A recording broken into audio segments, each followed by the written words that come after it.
Cultural intelligence, cultural quotient or CQ, is a term used in business, education, government and academic research.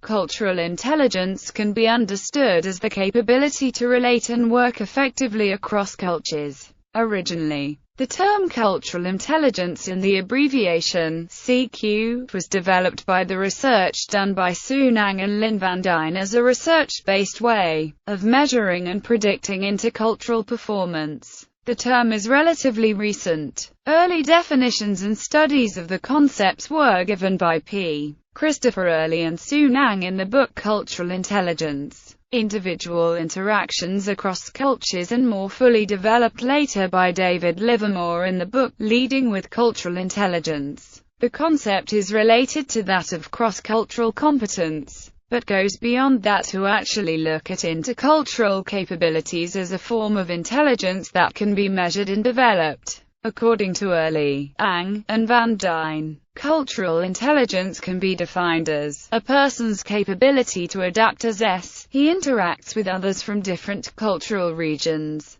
and has behavioral, motivational, and metacognitive aspects. Without cultural intelligence, both business and military actors seeking to engage foreigners are susceptible to mirror imaging. Cultural intelligence, or CQ, is measured on a scale similar to that used to measure an individual's intelligence quotient. People with higher CQs are regarded as better able to successfully blend into any environment, using more effective business practices than those with a lower CQ. CQ is assessed using the academically validated assessment created by Lin Van Dine and Soon Ang. Both self-assessments and multi-rater assessments are available through the Cultural Intelligence Center in East Lansing, Michigan, and the center makes the CQ scale available to other academic researchers at no charge. Research demonstrates that CQ is a consistent predictor of performance in multicultural settings.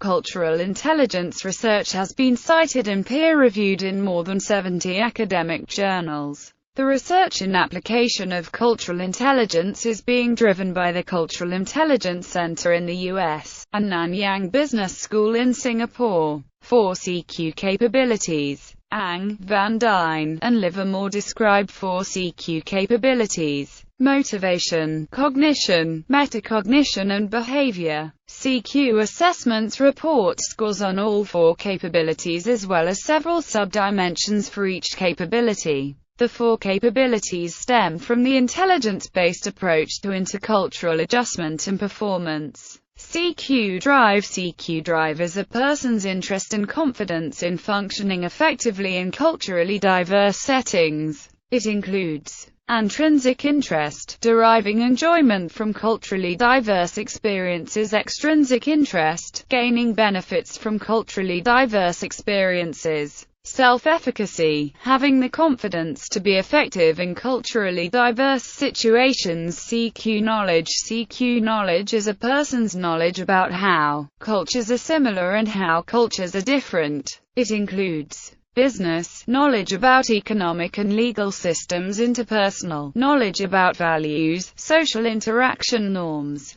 and religious beliefs; socio-linguistics knowledge about rules of languages and rules for expressing nonverbal behaviors; CQ strategy is how a person makes sense of culturally diverse experiences. It occurs when people make judgments about their own thought processes and those of others. It includes awareness, knowing about one's existing cultural knowledge; planning, strategizing before a culturally diverse encounter; checking assumptions and adjusting mental maps when actual experiences differ from expectations. CQ action is a person's capability to adapt verbal or nonverbal behavior to make it appropriate to diverse cultures. It involves having a flexible repertoire of behavioral responses that suit a variety of situations. It includes Nonverbal, modifying nonverbal behaviors. Verbal, modifying verbal behaviors. Additional research on cultural intelligence is being conducted by academics around the globe,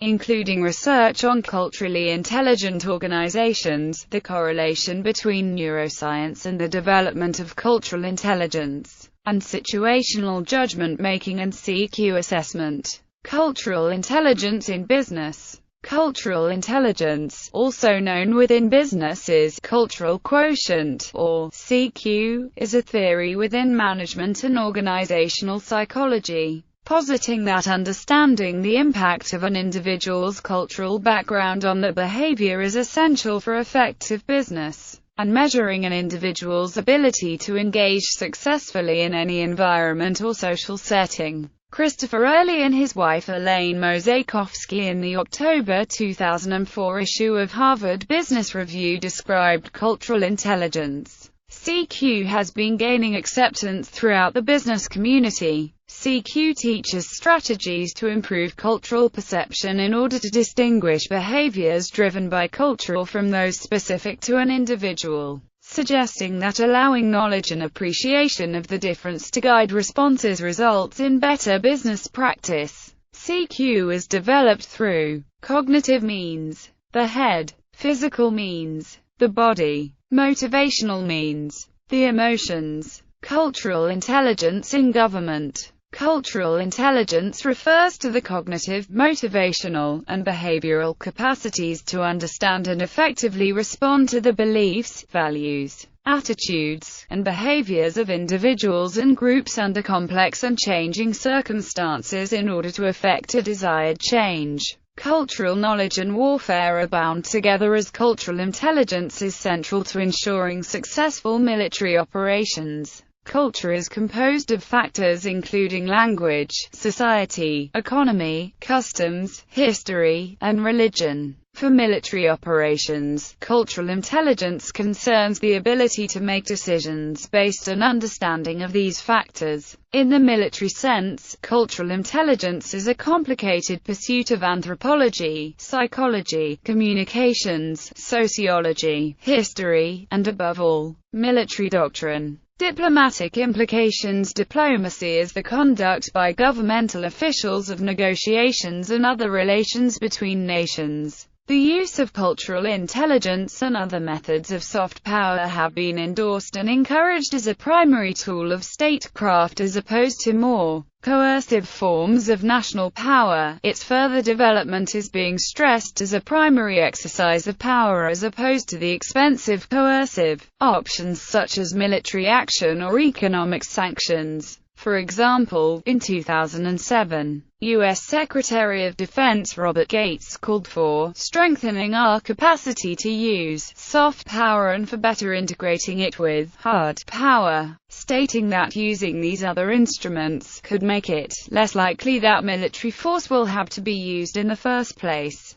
as local problems might be dealt with before they become crises. In a speech in 2006, Secretary of State Condoleezza Rice urged similar actions in support of her doctrine of transformational diplomacy. She made a similar speech again in 2008. Governmental negotiation and other diplomatic efforts can be made much more effective if knowledge of a people's is understood and practiced with skill. Joseph Nye, a leading political scientist, asserts in his book Soft Power that a country may obtain the outcomes it wants in world politics because other countries, admiring its values, emulating its example, aspiring to its level of prosperity and openness, want to follow it. In this sense, it is also important to set the agenda and attract others in world politics, and not only to force them to change by threatening military force or economic sanctions.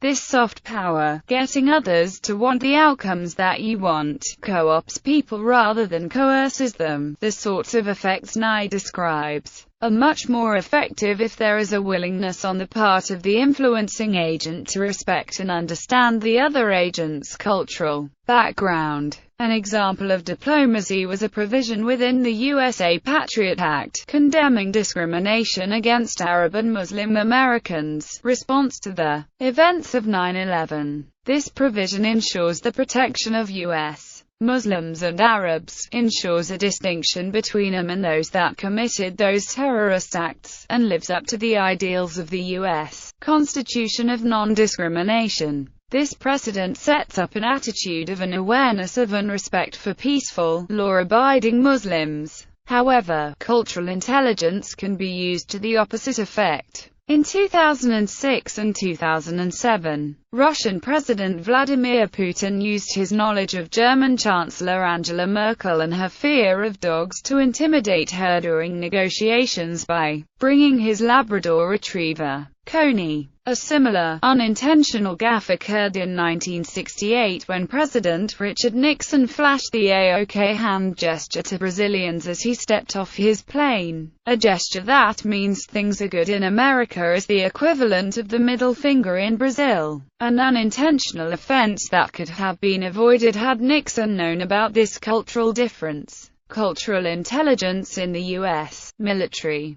Cultural intelligence as a U.S. military term did not gain prominence until the late 20th century with the rise of low-intensity and counterinsurgency warfare. However, the importance of cultural intelligence has only recently become commonly accepted with the counterinsurgency campaigns the U.S. has conducted in Afghanistan and Iraq. Since the Iraq War and the war in Afghanistan, cultural intelligence is being seen as playing a more important role in the success of military operations in counterinsurgency. The U.S. Army and Marine Corps Counterinsurgency Field Manual is explicit on this point. Cultural knowledge is essential to waging a successful counterinsurgency, and goes further, urging counterinsurgents should strive to avoid imposing their ideals of normalcy on a foreign cultural problem. The manual's logic is that the primary goal of any COIN operation is to foster development of effective governance by legitimate government, and the manual points out that different cultures have different ideas of what legitimacy entails, and that operations at building legitimacy need to meet the host nation's people's criteria. Failure to recognize and respect a host nation's culture has resulted in the deaths of some NATO troops,